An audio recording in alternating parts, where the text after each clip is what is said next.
तर हिन्दू धर्ममा त त्यो धोती कुर्ताको छुट्टै महत्त्व पनि छैन, त्यसरी पनि हेर्नु के हो हिन्दू धर्म भने? हिन्दू धर्म भने के? सबै जात जातिको आफ्नो आफ्नो धर्म संस्कृति हुन्छ नि त, त्यो पहिरन हुन्छ। हिन्दू भनेको कहिलेबाट चल्यो? यो वैदिक होइन, सनातन होइन, उपनिषद होइन, यो पौराणिक धर्म होइन, के होइन। यो हिन्दू भन्ने कहिलेबाट आयो?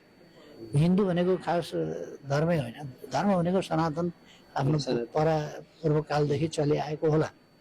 त्यसले यो वस्त्र लगाऊ त्यो वस्त्र नलगाऊ भन्दैन। हिजो उहिले ऋषिमुनिहरूले धोतीहरू लगाएको देखिन्छ, किनभने त्यसबेला मेसिन थिएन, सिउने चलनै थिएन, कपडा बल्ल बन्न जाने थियो, काट्ने सिउने चलन थिएन, त्यसकारण त्यस्तै कपडा लगाइन्थ्यो। त्यो जमानाको कुरा हो।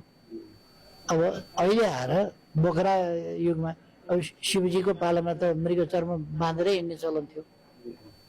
शिवजीको पालामा